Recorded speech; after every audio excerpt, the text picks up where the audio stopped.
February 3rd, 2023. Kimura Industrial, HQ, Gratiot, Michigan. The contracting agent, Braden, according to the email chain, wore a blue handkerchief folded into a precise triangle in his breast pocket. He produced the memo from the depths of his attaché, unfolded it with crisp, balletic care, and pushed it across the desk. Hideoshi recognized the signature at the bottom. Covington, Undersecretary of the Air Force. Heavyweight. Dr. Kimura, the department appreciates all your efforts under the Needlegate umbrella. But you understand the fiscal climate. We're prioritizing kinetic and cyber assets. The Pentagon's directive is quite clear. Don't presume to lie to my face. You're not cost-cutting. Washington is throwing its weight behind Clayton because I wouldn't weaponize the effect. That didn't help your cause, certainly. To take this miracle and turn it into another bomb. Fools. You don't know what you're wasting. We do, actually. Taxpayer money. Oh, I'm certain you'll find somewhere else to spend that. It's been nearly a decade, Mr. Kimura. We gave you a very long leash, and you are no closer to a stable entry than you were when we started. It's over. Hideoshi reached for the file cabinet beside his desk. Inside, 12 years of documentation sat in chronological order. Observation logs, sensor readings, incident reports. He pulled the folder marked Competitor Analysis and dropped it onto the memo, obscuring Covington's signature. Clayton Incorporated secured preliminary patents on dimensional stabilization in March. Their lead physicist published a paper on space-time folding 2 months ago. The mathematics were crude, but functional. They're at least 3 years behind us, but they're moving forward, without your oversight. Clayton operates under different parameters.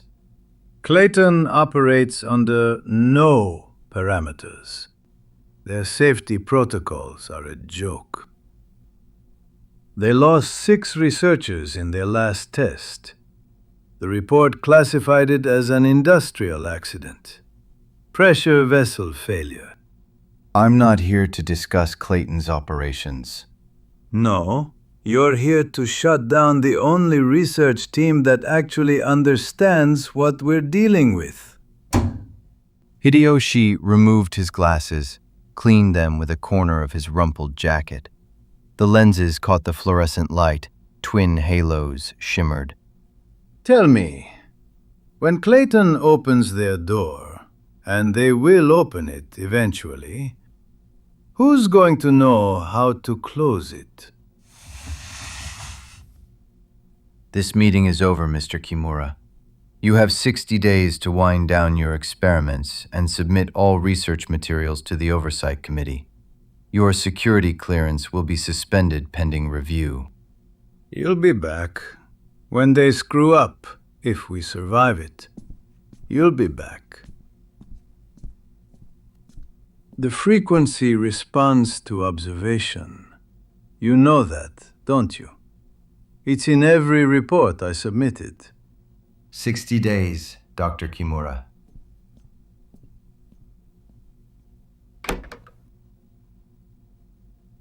Outside his window, the Michigan winter pressed against the glass, turning the parking lot into a study in gray and white. Braden's sedan pulled away, tires crunching over salt-crusted asphalt. He turned to the observation chamber logs, flipped to the volunteer roster. 4 names, each crossed out in red. The last, Charles Feldman, 23. Bilateral cortical shutdown in 17 seconds. The others hadn't been so fortunate. Hideoshi pulled open the bottom drawer, with a neural mapping device sat wrapped in anti-static foam. The headset looked innocuous, almost medical, a band of brushed aluminum with sensor pads that would press against the temples and occipital ridge. He'd designed it himself, calibrated the interface to translate human consciousness into something the aperture could recognize as a stabilizing force. He'd just never planned to be the one wearing it.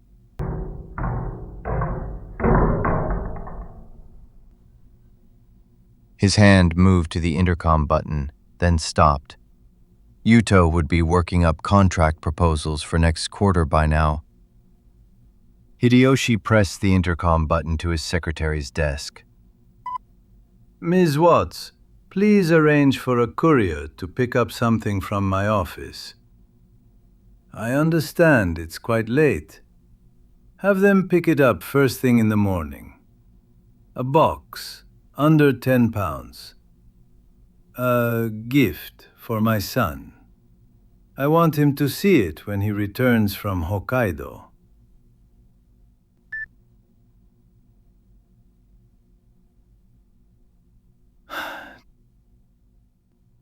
He reached for a fountain pen to leave Yuto a message. The sound of pen on paper brought a fragment of the past floating to the surface. The same soft scratch that once filled the kitchen on Berkshire Drive 10 years ago. Yuto sat at the kitchen table, homework spread before him in careful rows. The boy had arranged his pencils by length, his textbooks by size. Hideoshi recognized the compulsion, the same need for order that had driven him through graduate school, through the endless grant applications and peer reviews. What does your machine do? It opens doors. Like a key? More complicated than that. Mr. Henderson says you work for the government. I work with them. There's a difference. What kind of doors? Hideoshi sat down across from his son, cradling the mug between his palms. The heat soaked into his fingers, a temporary relief from the perpetual chill that seemed to inhabit the house, regardless of thermostat setting. Doors between places that aren't supposed to connect. Imagine if you could step through your bedroom closet and end up in Tokyo. That's impossible. Most people think so. Do you?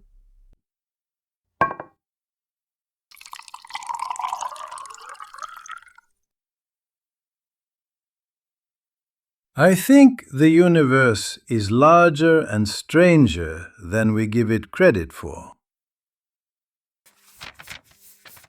Did something bad happen? Through the window, the neighbor's sprinkler traced its arc across winter-dead grass. Someone had forgotten to shut off the timer, and the water would freeze into crystalline ropes by morning. Back to your studies, Yuto. The conversation was over, filed away with whatever other observations the boy was cataloging about his father's increasingly erratic schedule. The late-night phone calls, the government sedans that appeared in the driveway with disturbing regularity.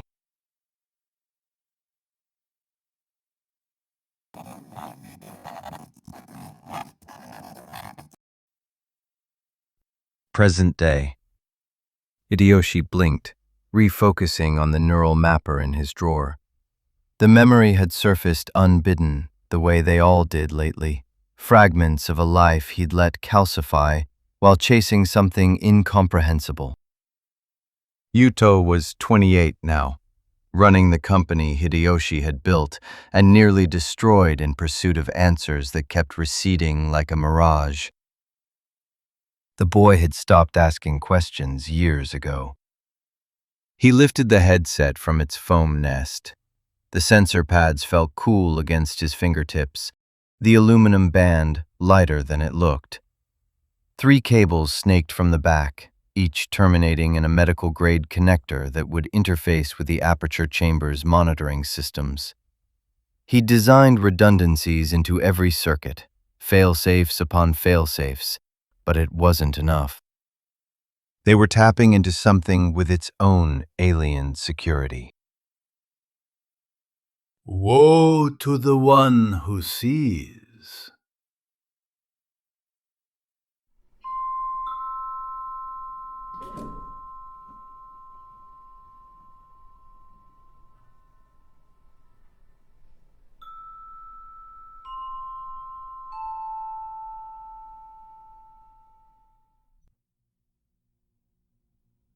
The stop and go was a fluorescent lit box on the edge of Chippewa County, preservatives and sugar packets stacked in suspended chemical harmony.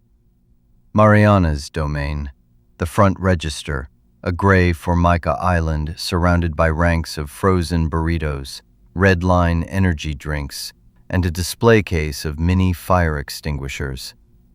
The owner, apparently keen to profit off locals' paranoia, she ran a rag across the counter in mechanical strokes, clearing away the residue from the previous shift. Lottery ticket stubs, a smear of nacho cheese, someone's phone number scrawled in ballpoint on a napkin. Beth was crouched down behind the soda machines, cleaning the lines. This thing is fucking disgusting. When was the last time Rick cleaned these lines? Probably never. Mariana watched a pickup truck pull up to pump 4, the headlights cutting through the darkness before shutting off. You want to switch? I'll do the machines. I'm already elbow deep in mold. Might as well finish. The pickup driver shuffled in, work boots tracking salt across the tile. He was maybe 60, with a kind of exhaustion that went deeper than lack of sleep. Hello, Mr. Bixby. You're up past your bedtime. Evening, young lady. Just topping off the petrol. He set a 20 on the counter, then paused. Christ, used to fill the whole tank with that. Tell me about it. At least it's down from last week. Down? Still highway robbery. $3.49 a gallon for regular. Try buying groceries. I spent $60 yesterday and got like a bag and a half of stuff. My wife sends me to Meyer with a list. Same list we've been using for 20 years. Used to cost maybe $80, $90. Now it's pushing $200. Everything's fucked. But hey, at least we're all fucked together, right? Fred looked at her like she'd started speaking Mandarin. Right. Mariana handed him his receipt. Humps on.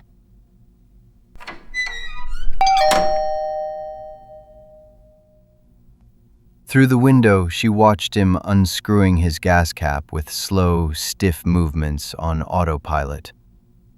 I'm taking the trash out before it starts smelling worse than it already does. Beth grabbed her jacket from the hook by the back room.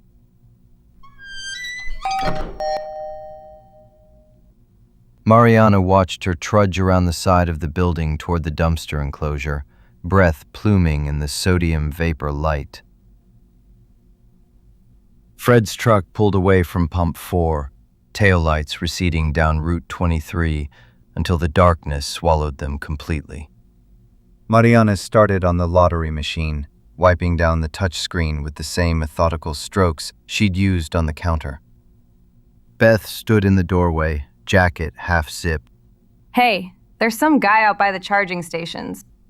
So? No, I mean, he's just standing there, staring at the building. Like, straight at it. I thought he was waiting for a charge, but his car's not even plugged in. Probably high. Yeah, probably. Mariana set down the spray bottle and walked to the front window. The charging stations occupied the far corner of the lot, where Rick had installed them last year after some state grant came through.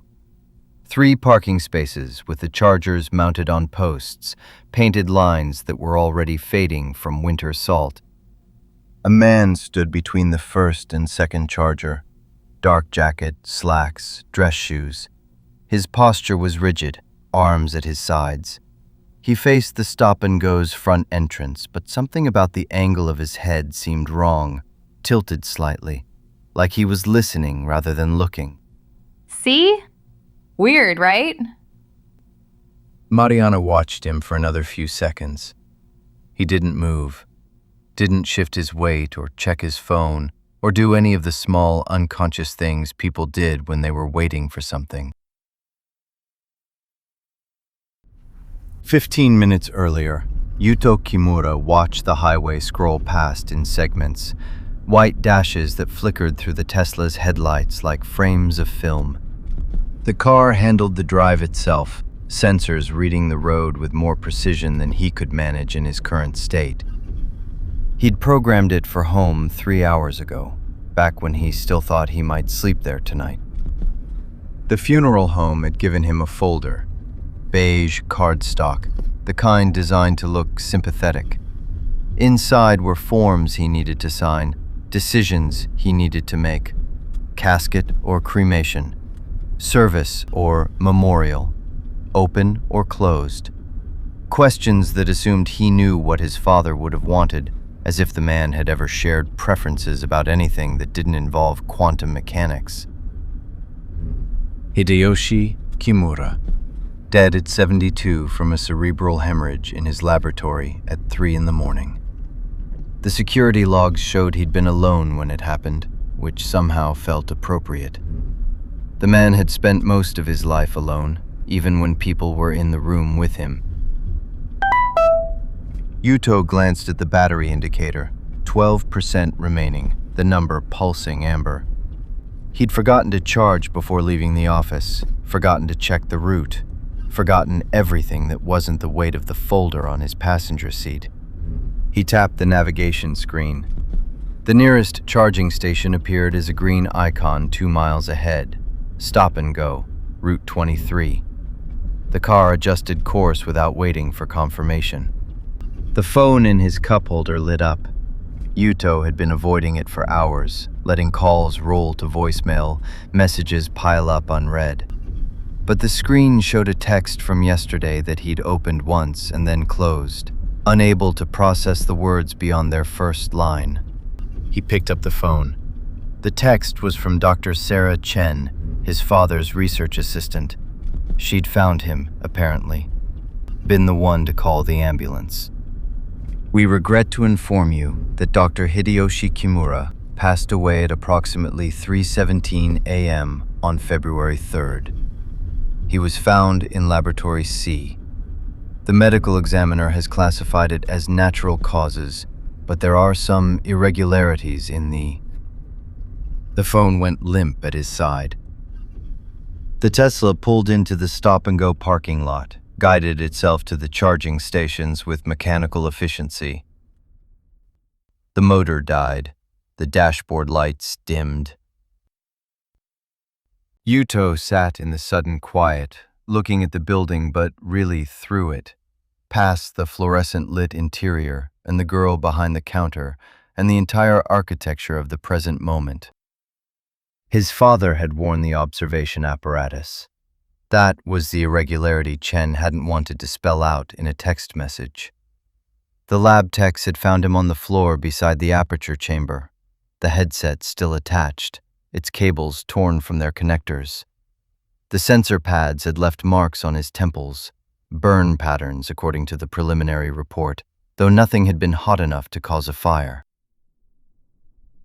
The neural mapping device, 3:17 a.m. His father's hands reaching for something. Yuto's door was open. Cold air filled the cabin, had been filling it for, he didn't know, long enough that his fingers were stiff against the phone's glass surface. He stood beside the Tesla, one hand still resting on the roof, his body having executed a sequence of movements his conscious mind hadn't authorized. The gas station squatted under its canopy of lights, all harsh angles and reflective surfaces. A girl stood at the window, watching him. Another appeared beside her, shorter, wearing a jacket that looked like something from a thrift store. Hey, mister, you okay? Fine. The taller girl, dark hair pulled back, gas station polo, pushed through the door. She stopped at the edge of the building, maintaining distance. You know you gotta plug it in, right? Plug in. the charging cable. Yuto looked down at his phone again, at Chen's message still glowing on the screen. The words had rearranged themselves, or maybe he was finally reading them in the order they'd been written. There are some irregularities in the observation logs. He modified the control terminal. The safety limiters were disabled. That was our first mistake.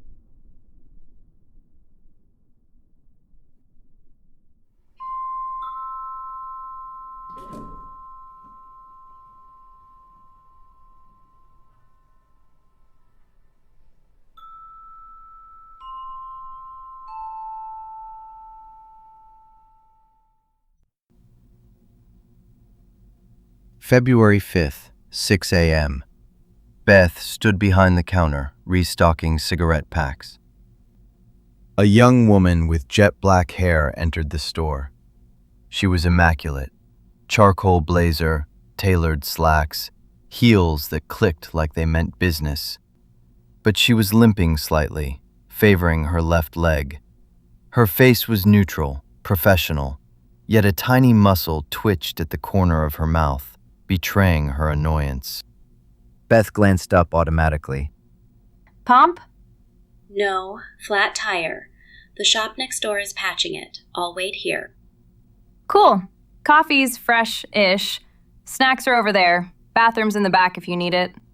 Super helpful. Thanks. Asshole.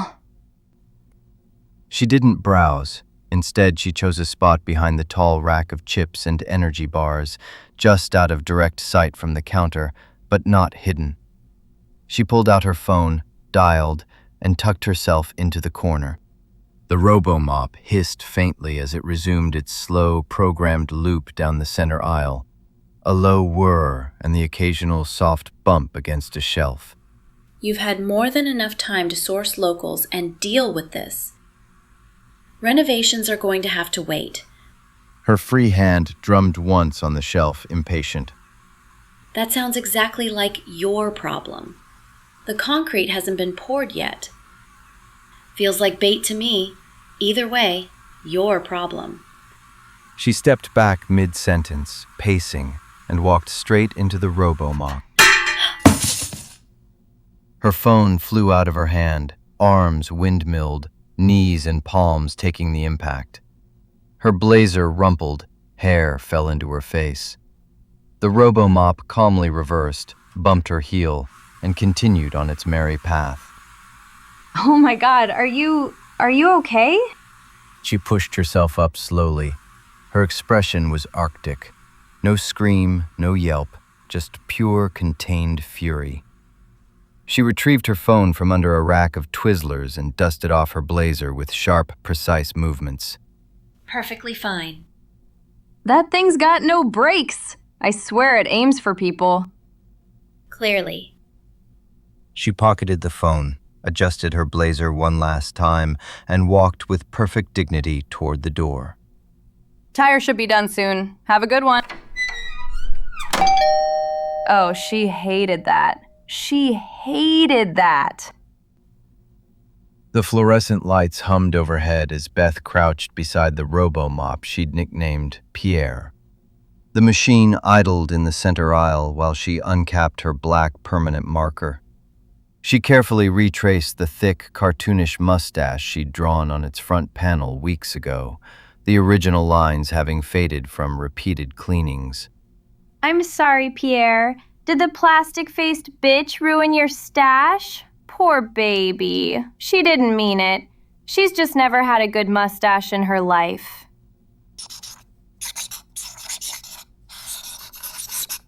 There, right as rain. She capped the marker, stood back, and admired her work. The mustache looked thicker now, slightly crooked, gloriously ridiculous. Hey, I'm here. You ready to go, or? Mariana stopped short when she rounded the aisle and took in Beth, standing proudly beside the robo-mop, its fresh mustache gleaming under the lights. Did I miss something? Beth turned, her eyes sparkling, a grin already spreading across her face. Girl, you should have seen the business thought just came through here. Beep boop, beep boop. My renovations are taking too long. Insufferable bitch. Ugh. You're terrible. I'm an artist. Beth pulled off her name tag and tossed it onto the counter. Anyway, I'm out. Clock me, would you? Sure. Mariana moved behind the register, pulling up the time clock screen while Beth grabbed her bag from the back room. The system took its usual 5 seconds to load, then Beth's profile appeared. Mariana tapped the clock out button. Beth reappeared, slinging her purse over her shoulder. Caroline just pulled up, so we're covered. She hunched her shoulders and headed toward the employee parking spots at the side of the building, already digging for her keys. Her car was missing from the spot Mariana had parked it minutes before. In its place, not a Civic, but a monster of a car, low and long and metallic blue under the lights. The kind of car that belonged in a magazine ad, or behind velvet rope, or at the bottom of an indictment. A Rolls-Royce Phantom. Her Civic was gone entirely, and in its place the Rolls, the hood dusted with faint road salt, a single parking ticket tucked under the wiper. No one else in the lot. Beth pushed her hands into her jacket pockets, pulse stuttering in her neck. She stepped closer. The mirror's still bodywork reflected the yellow light, warped her shadow into a giraffe-necked homunculus. The Rolls engine wasn't running, but the headlights glowed, and the door, passenger side, hung open just enough to catch the edge of the wind. Beth stopped an arm's length from the door. She scanned the parking lot again, searching for a prankster with an iPhone out, or the glint of her own Civic resituated behind a dumpster. But there was only the Rolls and its white parking ticket, and the handful of empty spaces nearby. She circled it, each step tentative. She could see her own face warped across the car's bodywork, panic-eyed, pale in the February dusk. The open passenger door gaped toward her. The keys dangled in the ignition, a little silver medallion swinging below them. Mariana! Mariana, get out here! Mariana hustled around the side of the building, hugging her own arms against the wind. She looked from Beth to the car and back. What happened? She leaned in beside Beth and checked the license plate. That was her hand-me-down Civic's plate. She'd memorized it 2 years ago for a parking pass application. The plate, bent slightly at the edge from someone backing into it last year, was mounted on the Rolls. The screws were the same too. She recognized the little jalapeno stickers Beth had put on them as a joke. It's got your plate? How the hell? The rest matched Beth's current info. Even the VIN, though Beth couldn't recall the exact numbers, not cold and in a panic, but it looked so right, too right. A fraudulent memory that elbowed all others aside. I just parked. Literally 5 minutes ago. I walked inside, clocked you out, tossed you the keys. I didn't hear anything. No one moved a car. Is this like a sorcerer's rental service? Who the hell would swap a Honda for this and not stick around to collect the chaos? That shook Mariana out of the staring contest with the dashboard. No way. She bopped Beth's hand down out of muscle memory. What if it's bait? Like the car's stolen and they drop it off here because nobody expects. All right, fuck this. I'm calling the police. Look, I'm not getting arrested because some asshole decided to upgrade my hoopty. Beth finished up the call with the police. A unit would be there in 15 minutes. When she turned back, Mariana was crouched, her hand flat against the asphalt now, moving in a slow circle. Now what? Look at the asphalt. Yeah? It's a parking lot. No, look at where the car was. Beth shifted her weight, trying to see what Mariana was seeing. But the surface looked different, smoother. The small pits and cracks that covered the rest of the lot weren't there. The asphalt had an almost polished quality to it, like it had been resurfaced recently. What the hell? Since when does Stop and Go have reserved parking? Beth crouched down, tracing the mirrored letters with her finger. And why is it written in reverse? Mariana stood, jamming her hands in her coat pockets. It's not just that. Look at how perfect the pavement is. No seams, no edges where it meets the old asphalt. The gas station had never had reserved spots, just employee parking at the side of the building. This looked like it belonged to somewhere else entirely. Oh, I've got it. It's reversed parking. Har har, universe. Real fucking funny. She spun around, arms flung wide at the empty lot. Now where's my car? The sodium vapor lights overhead flickered once, casting the parking lot in brief shadow before stabilizing. Mariana pulled out her phone, opened the camera, and took several photos of the scene from different angles. The flash lit up the car and asphalt in harsh white bursts. What are you doing? Documentation.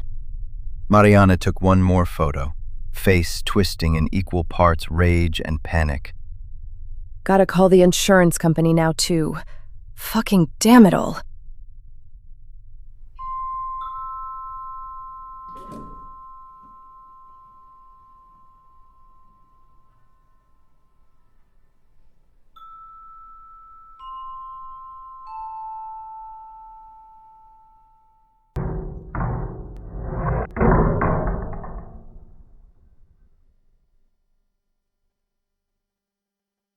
Emerson Police Department. Mariana pushed through the glass doors first, Beth half a step behind her. The impound lot of Emerson Police Department was smaller than Mariana had expected, maybe 20 cars total, separated from the station by a chain-link fence topped with razor wire. Officer Trembly stood beside a vehicle near the back corner, clipboard in hand. Mariana? And Miss Coleridge? That's us. Finally. All right, can we clear this up now? I've run the plates and the registration. It all checks out. This is your car. Why are you wasting department time? Bruh, look at us. Do we look like we can afford all that? So you admit you stole it? The hell? No! Someone swapped the plates and ran off with my Civic. Not just the plates. VIN is a match for your registration. Damn, that's not right. No shit, Sherlock. Unless it underwent some kind of vehicular puberty overnight, this bougie Gotti ain't me, dude. Can you check when this vehicle was reported stolen? No report on file. Vehicles not listed as stolen. Are you telling me I can just drive out of here with 20 times my life earnings? We couldn't afford the taxes, let alone insurance. Plus, our real car is still missing. This is the first I'm hearing it, lady. We do have other cases, you know. Mr. Kimura? Perfect timing. I'm Officer Trembly. We spoke on the phone. You said you found my father's car. Yes and no. We found a Rolls-Royce Phantom. It matches the description you gave. But? The registration. I don't know what the hell is going on here. Someone must have hacked the system. It's registered to this young lady here. Only she's claiming her vehicle was stolen and the plates swapped onto the Phantom. I guess this would be the other case, huh? Daddy Warbucks gets the white glove treatment for his money mobile. He looks familiar. I don't give a shit about him or that vehicle. I want mine back. Not before you answer some questions.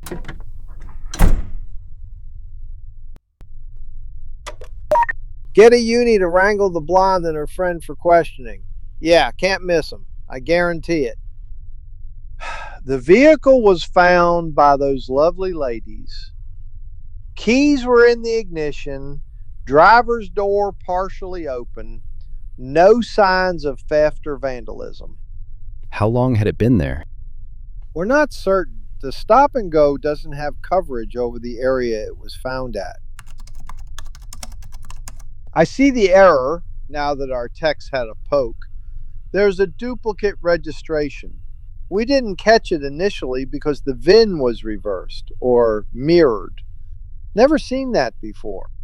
The officer led Yuto to the far corner of the impound lot where the Rolls-Royce sat behind the chain link. The Phantom looked pristine despite its abandonment, midnight blue paint still glossy under the overcast sky, chrome trim reflecting the pale light. His father had kept it immaculate, the same way he'd kept his laboratory equipment calibrated to the micron. Yuto approached the fence. The car's interior was visible through the windows, tan leather, burled walnut trim, the familiar dashboard that he'd stared at countless times during silent drives to company functions. The driver's seat was adjusted back farther than he remembered. His father had always sat close to the wheel, his posture rigid even in comfort. Yuto blinked, his brain trying to reconcile what he was seeing. British configuration, right-hand drive. But his father's Phantom had been left-hand drive, American spec, purchased from the Detroit dealer, the same side Yuto had watched him drive from for years. He moved closer to the fence, his fingers curling through the chain link. The interior looked identical otherwise. Same tan leather, same wood grain pattern on the console. Even the small scuff mark on the driver's side armrest was there, visible through the window. Except, it wasn't on the driver's side anymore. It was on the passenger side now, because the whole cabin had been mirrored. Unit 7, this is dispatch. We have an update on impound vehicle Lima Tango 47. Go ahead, dispatch. Vehicle registered to deceased Hideoshi Kimura has been flagged by the medical examiner's office. Case reclassified from natural causes to suspicious death, pending toxicology and scene reconstruction. Vehicle is now evidence. Release authorization denied, pending investigative review. What the hell was that? They escalated his file? There's been a development in your father's case. The vehicle is considered evidence in an ongoing investigation. I can't release it to you at this time. Yuto pivoted sharply, dragging fingers through his hair until it stood in frustrated spikes. He turned back to the officer with a quick, decisive shake of his head. My father's car was left-hand drive, American market. The steering wheel was on the left. Yuto pointed through the fence. That's on the right. I don't know what to say. That's how we found it. Numbers all match. Again. What do you mean, again? That's all I can show you right now. Once the ME clears the investigation, we'll contact you about release procedure. They walked back toward the building in silence. The cold had worked its way through Yuto's suit jacket, settling into his shoulders. He should have worn the overcoat, but he'd been in too much of a rush after the phone call. As they reached the building entrance, Trembly held the door. Someone from the ME's office will be in touch. They'll want to ask you some questions about your father's activities in the days before his death. Yuto stepped into the warmth of the lobby. I understand. There's some paperwork we'll need you to fill out. Vehicle impound forms, evidence chain documentation. It'll take maybe 20 minutes. Fine. You can have a seat. I'll get the forms. The chair was uncomfortable, molded plastic that pressed against his spine at the wrong angle. He pulled out his phone. Chen's text was still there, still undeleted. He scrolled up through their conversation history, mostly logistics about lab schedules and equipment maintenance. the mundane scaffolding of research that had consumed his father's final years. Nothing in the messages suggested what Hideoshi had been planning that night. Trembly returned with a clipboard holding 3 forms. Yuto accepted it with a department-branded pen. Absolutely insane that we're filing paperwork for a fucking Monopoly piece while my actual car is God knows where. Yuto glanced up. The shorter one had bright blonde hair and wore a puffy jacket covered in patches. Her companion was taller, dark-haired, wearing jeans and a practical winter coat. The blonde woman stopped mid-stride when she saw him. Her eyes narrowed, recognition flickering across her face. Hey, it's the weirdo from the other night. The guy that forgot to plug his car in. Didn't recognize him before. Yuto's pen stopped mid-signature. He looked up properly this time, taking in the blonde woman's face, the vivid green eyes, the expression of someone who'd found an outlet for accumulated frustration. Recognition came a moment later. Down, girl. She stepped forward, positioning herself slightly in front of her friend. Hi, sorry. We met the other night.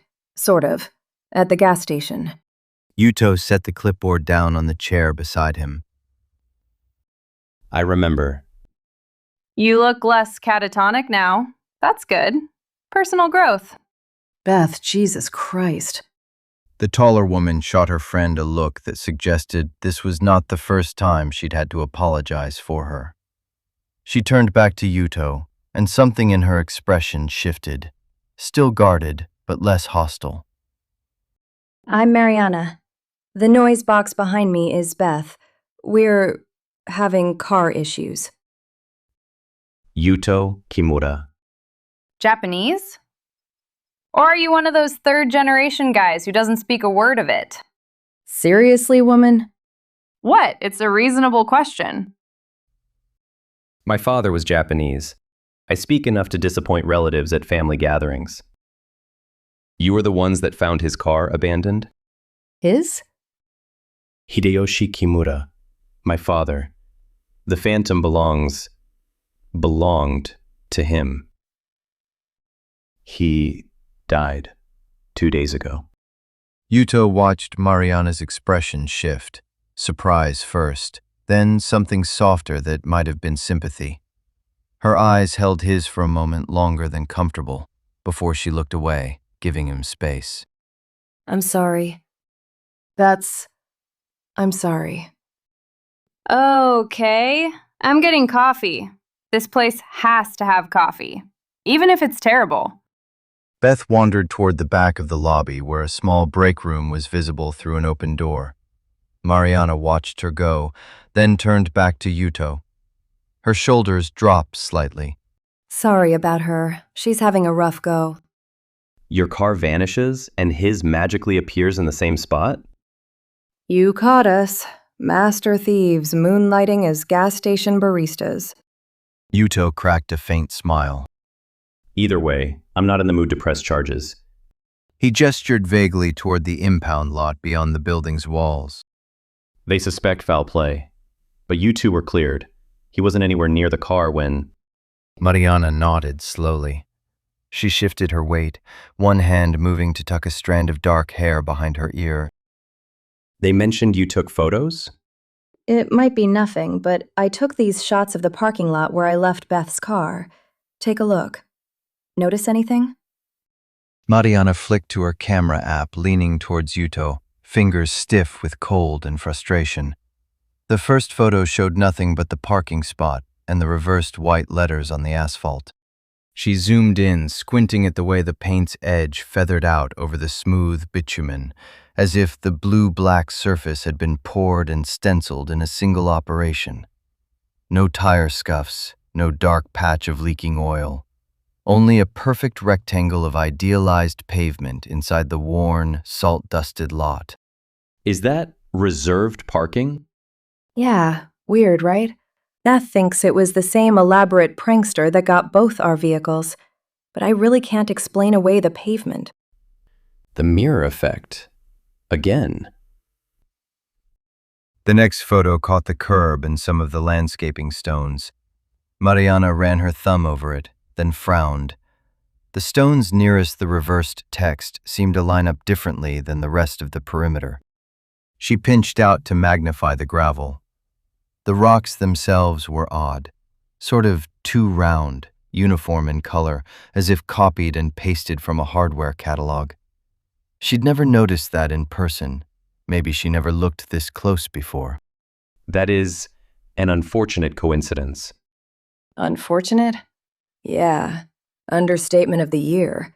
We're both screwed now. Beth's car is our ride to and from the sweat factory. She scrolled to the last image.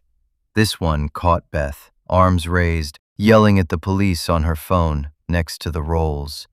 The movement blurred her face into a pale, mad cloud. Mariana felt something tighten across her scalp, a wooden, electrical feeling. Behind her, framed by the sodium lights, the windows of the store reflected a slice of the lot. Both the painted lines and the reversed text appeared normally in the glass, as if the store's reflection corrected what reality had inverted.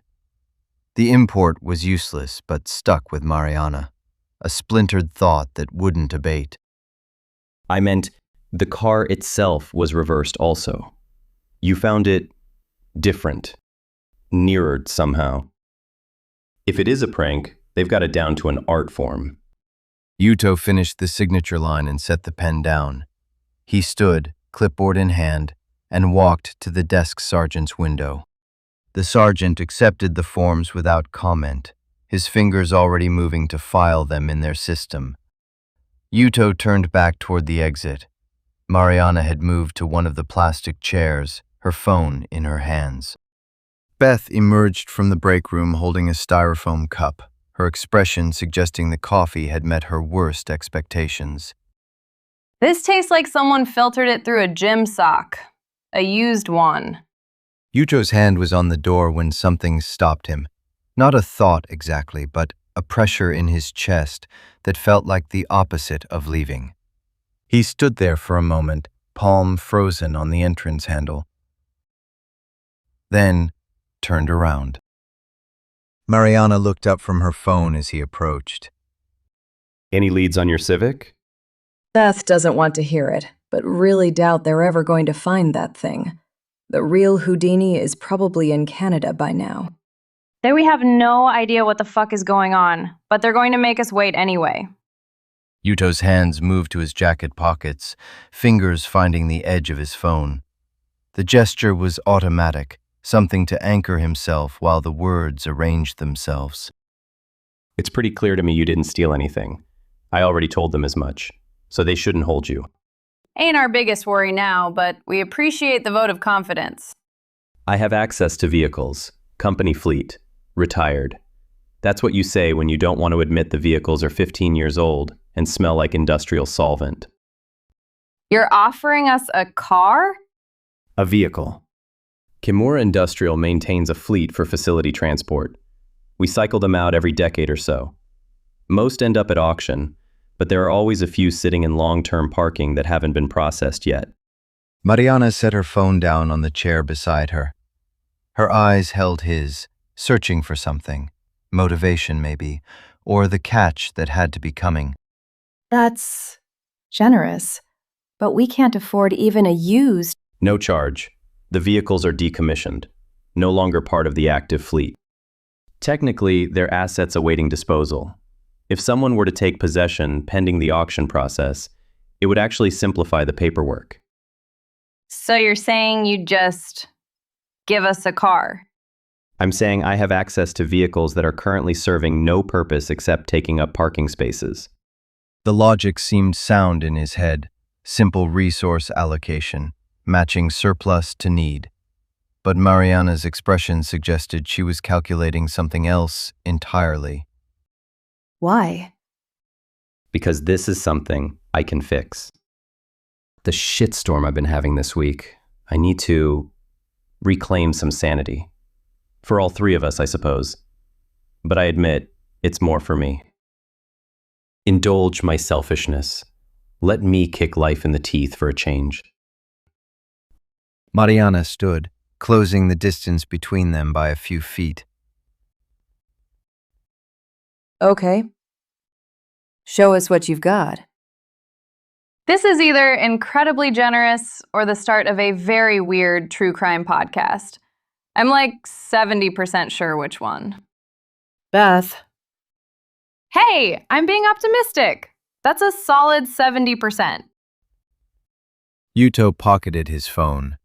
The lobby suddenly felt smaller, the fluorescent lights too bright. He'd made an offer without calculating the implications, which was unlike him. The vehicles existed. That part was true. The paperwork would be minimal, a transfer form and some liability waivers. But the decision to offer them had bypassed his usual decision matrix entirely. The facility is in Gratiot, 20 minutes from here. I can show you the vehicles now if you have time. Mariana glanced at Beth, some silent communication passing between them. We have time. Our shift doesn't start until 10.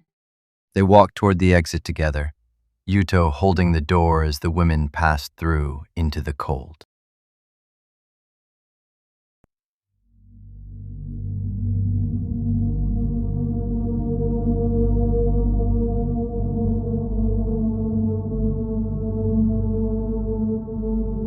You are listening to Behind the Veil.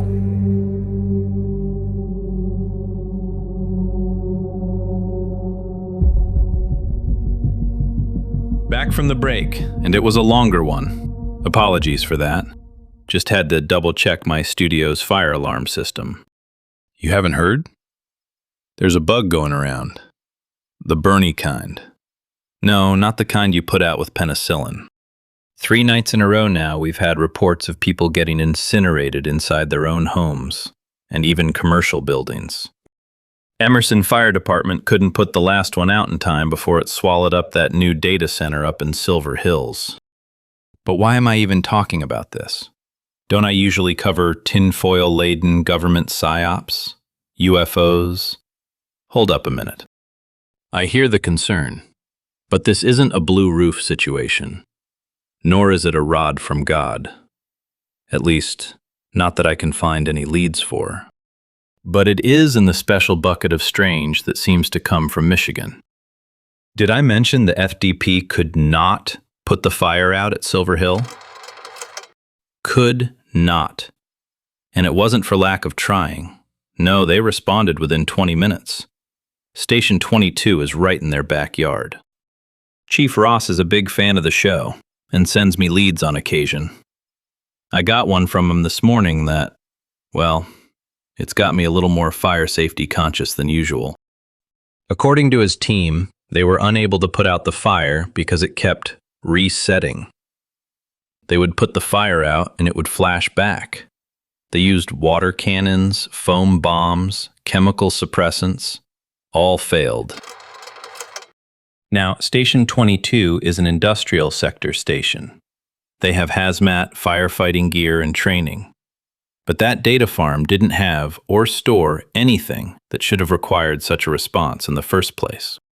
All they could do was contain the blaze until the fuel source burned itself out. That's not even the strangest bit. Once the inferno died and was safe for the inspection team to move in, they found a data technician burned to a crisp. Tragic, but that's not exactly abnormal. On the other hand, he was found with a wedding band on his right hand. That's a bit odd, but I guess some people do that for various reasons, right? Dr. Lim over at the coroner's office must be shaking off a migraine about now, because they couldn't ID him until they reverse overlaid the man's teeth in the database. Now, I've heard of fires doing weird shit before, but I've never heard of someone getting chiralic inversion from one. Want more?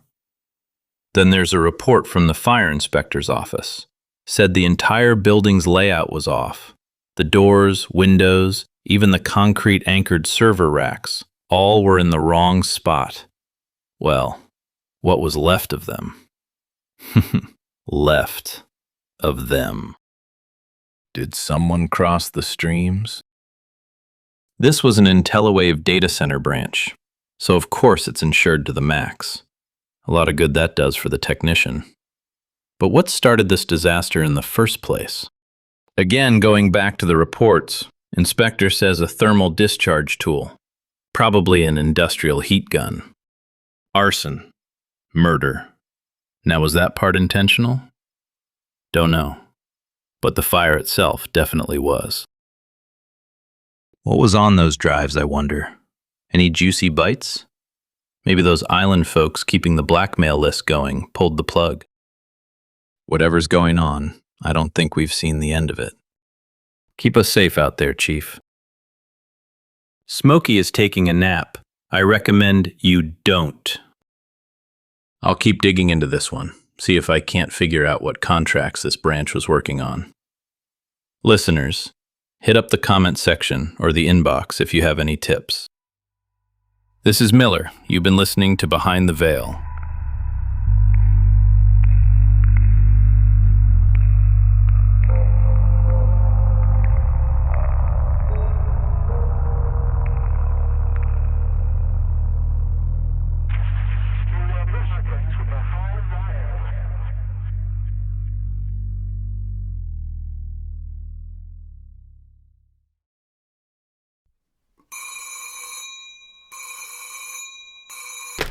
The number you are calling does not exist yet. Please hang up and try again. Yesterday.